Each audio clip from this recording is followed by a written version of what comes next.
Alors, vous savez ce que c'est que la sympathie, ce que c'est que l'antipathie, mais moi, je vais vous demander d'intégrer plutôt ce terme qui est l'empathie. Parce que la relation médecin-malade, elle ne doit être empreinte ni de sympathie, ni d'antipathie, ni... Ça, c'est des... Comment dire? C'est des sentiments humains qu'on peut avoir entre nous, entre personnes, mais entre personnes dans le travail, entre personnes dans la rue. Mais entre un médecin et un malade, il ne faut pas qu'il y ait ni de sympathie, ni d'antipathie, encore moins, mais plutôt de l'empathie.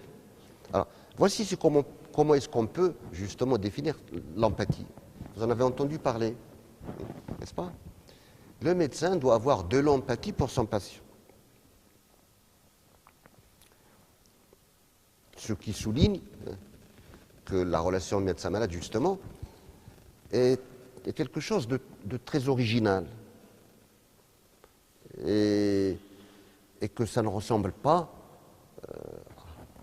à toutes les relations qu'on pourrait avoir les uns les autres. Alors, la définition est devant vous. Donc, c'est la capacité à mettre en place une relation de soutien et de compassion sans aller vers des sentiments conformes aux relations interhumaines habituelles, sympathie et antipathie. La définition peut paraître vague, mais si vous y pensez, si vous méditez, que vous vous dégagez du cadre des relations ordinaires, interhumaines, ben vous comprendrez exactement ce que c'est. Alors ça comporte un respect des désirs du patient, c'est très important. Si le patient désire quelque chose, ben, il faut le respecter. S'il vous dit que ce que vous lui proposez ne lui convient pas, eh ben, il faudrait qu'on vous en teniez compte. Ça veut dire être capable de discuter de la problématique posée par le patient en respectant son avis et sans exercer de pression pour faire valoir son point de vue ou une conduite à tenir refusée par le patient. Il ne faut pas dire au malade, c'est moi qui sais, taisez-vous, vous ne savez rien. Ben, ma foi, les médecins ne savent pas tout.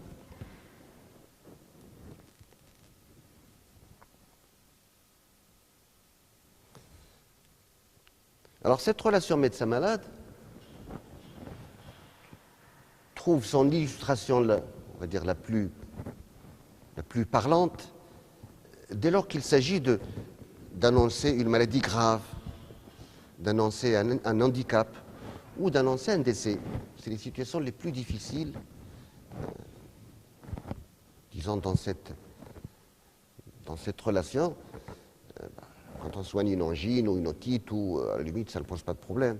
Mais s'agissant de ce type de situation clinique, là, le médecin doit faire preuve justement de grandes aptitudes et doit donc,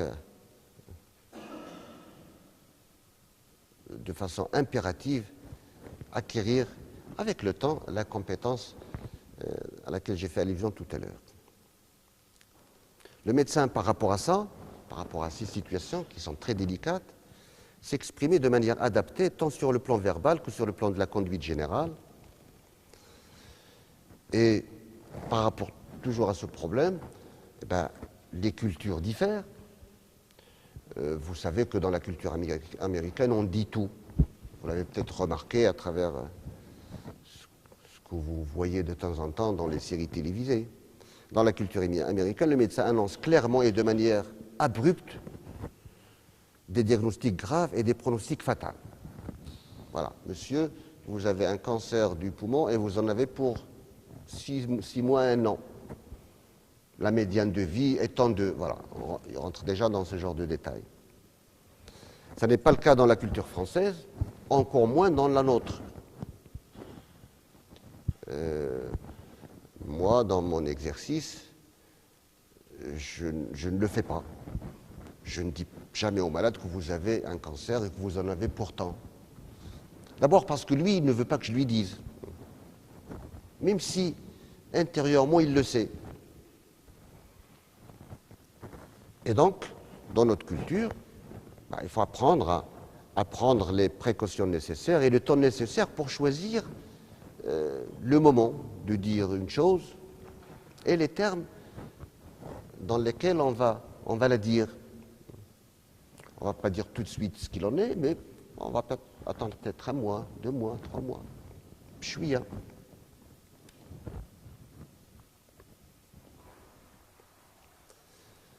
Ça veut dire, pour résumer un peu ce que je viens d'aborder jusqu'à maintenant, écouter beaucoup, mais aussi expliquer beaucoup, ce qui exige des capacités pédagogiques que vous allez, j'espère, acquérir petit à petit. Il faut vous y mettre.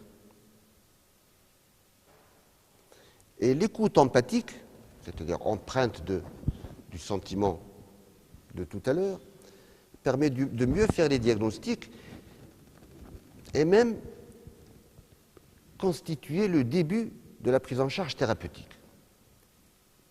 Et ça peut même constituer un grand pourcentage dans l'entreprise thérapeutique et offrir des chances de guérison meilleures. Parce que ça vous permet d'obtenir l'adhésion du patient à un projet. Parce que c'est un projet, le projet de soins. Moi, j'ai le souvenir d'une patiente, et après bien entendu, je me suis fait une ligne de conduite par rapport à ça. Une patiente que je vois la première fois au cours de la visite. J'arrive à 8h, je fais ma visite habituelle, et je passe au chevet de cette patiente, et je trouve une patiente avec une mine grise, avec des traits tirés, et on me dit, monsieur, cette patiente, on ne comprend pas ce qu'elle dit parce qu'elle ne parle pas l'arabe. Donc elle parle berbère. Donc moi je l'aborde en berbère. Et je peux vous l'assurer, dès que j'ai prononcé les premiers mots en berbère, je vois ces tirets qui changent. Il est devenu souriant et il me dit, texto, ah, anta dianna ma gadish tkrafs aliya. Comme ça. Bien sûr, après je lui explique que tous les malades diaouna, et que les médecins ne sont pas là pour mais pour les soigner. Et donc, voilà, et de fil en aiguille, je discute. Alors, un coup sur la maladie, un coup sur autre chose. Hein. Parce qu'il faut savoir aussi discuter de tout et voilà, avec les malades. A contrario, vous avez des malades, j'ai eu des malades qui, parce qu'ils n'ont pas adhéré à ce que vous leur faites, vous avez beau faire, vous avez beau déployer tous les efforts que vous voulez, toute la technique que vous avez, s'ils ne veulent pas guérir eux-mêmes, ils ne guériront jamais. Je l'ai vu, je l'ai expérimenté, je l'ai vécu. Les malades qui ne veulent pas guérir, parce qu'ils n'adhèrent pas à votre projet, ils ne guériront pas. C'est pour cela que je dis que cette dimension,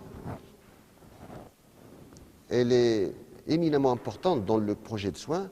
Elle peut constituer, on va dire, un début de traitement. Elle peut constituer même une grande partie du traitement et du projet de soins.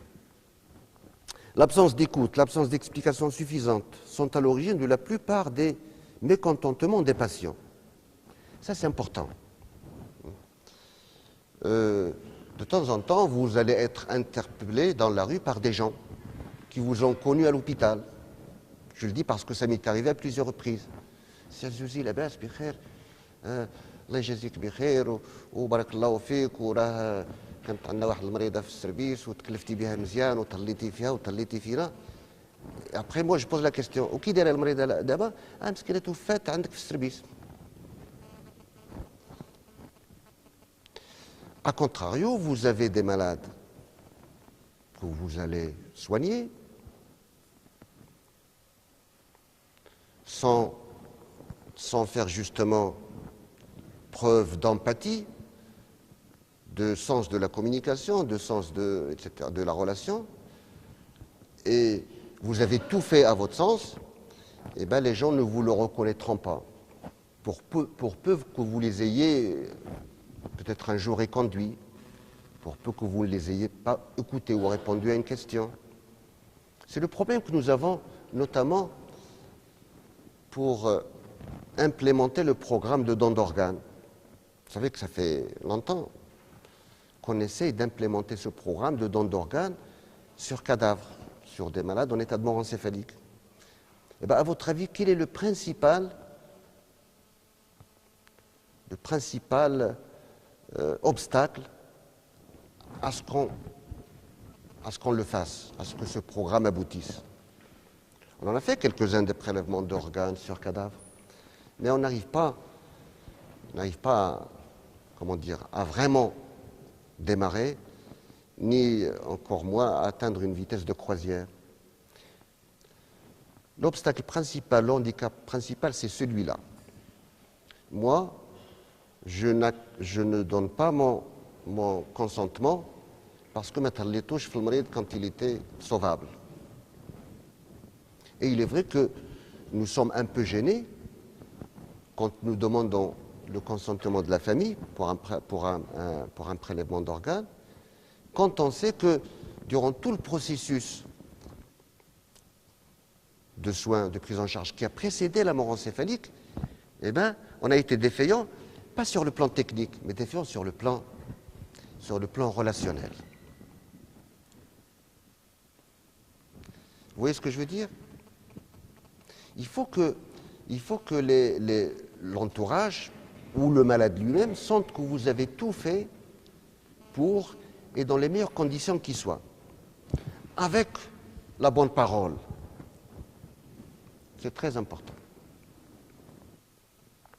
Donc l'absence d'écoute, l'absence d'explication suffisante sont à l'origine de la plupart des mécontentements des patients et donc d'éventuelles plaintes posant des problèmes de responsabilité. Le médico-légal que vous voyez un peu partout, eh bien, trouve son origine essentiellement dans ça. Quand on a mal, entre guillemets, traité la famille ou l'entourage, ben, dès lors qu'il y a un décès ou dès lors qu'il y a un handicap normal, entre guillemets, sur le plan strictement médical, eh ben, les gens, parce qu'ils sont mécontents, parce que... Donc la meilleure façon d'éviter les problèmes médico-légaux, c'est de soigner la relation médecin-malade. Quand je dis médecin-malade, c'est la relation aussi médecin-entourage du malade lui-même. Ça me ramène, dans la foulée, à vous parler, dans le cas de cette relation, des bases éthiques et déontologiques. N'est-ce pas? L'éthique, je ne vais pas vous la définir maintenant. Peut-être que je vous parlerai de ça plus tard, mais j'imagine que vous savez ce que c'est. En tout cas, vous ne savez peut-être pas ce que c'est, mais vous savez ce que ça n'est pas.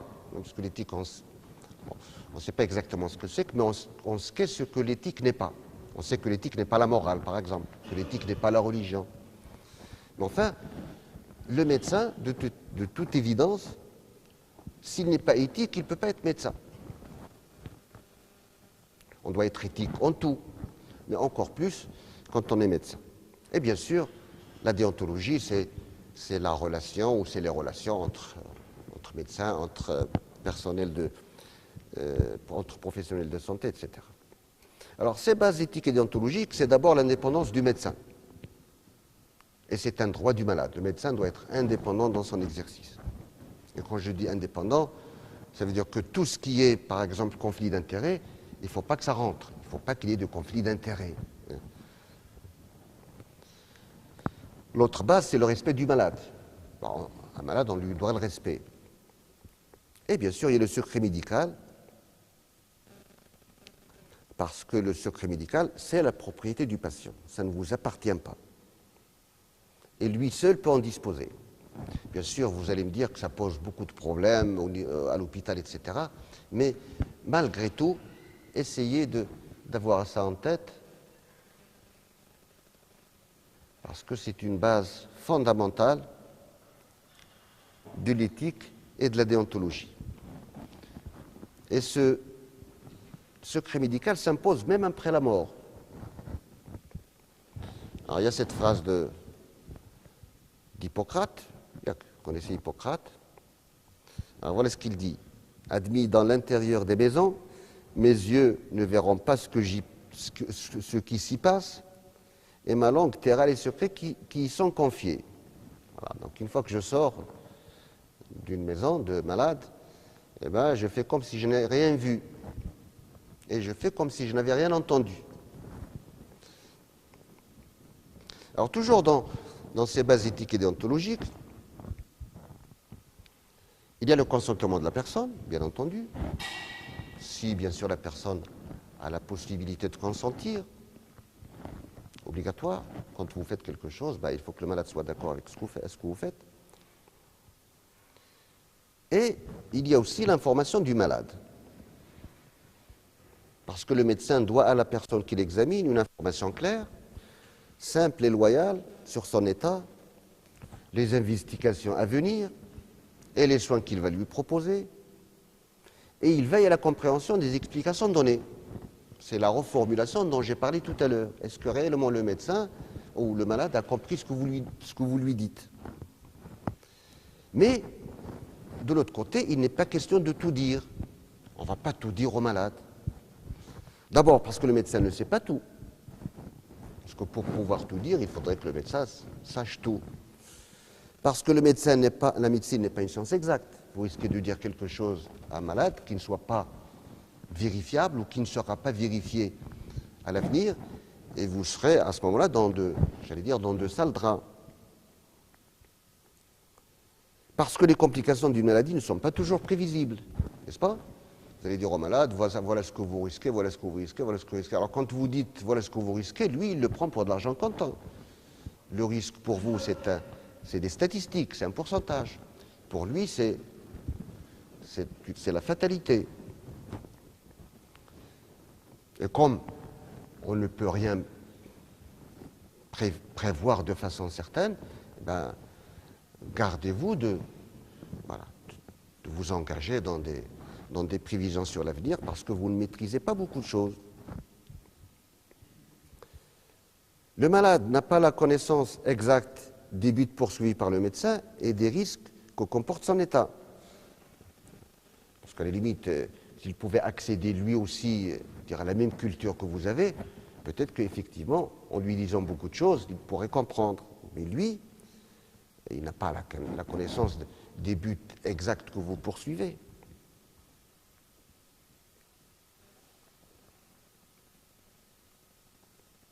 Et quand on se met à énumérer toutes les éventualités possibles,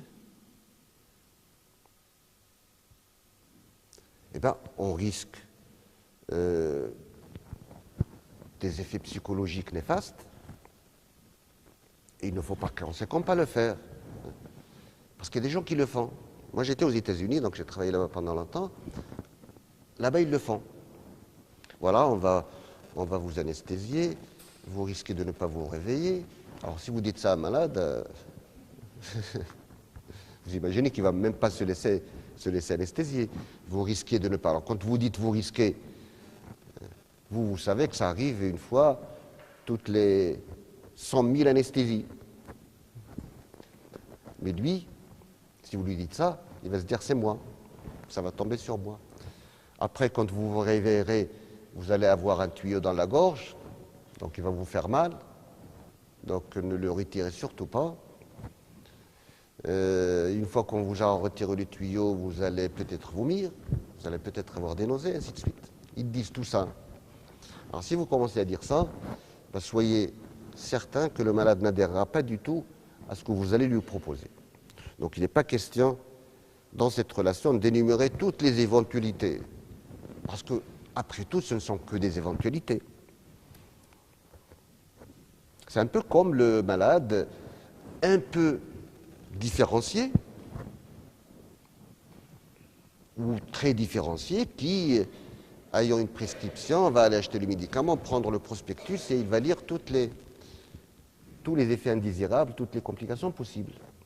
Et il vous appelle, il vous dit « je ne prends pas ce médicament ».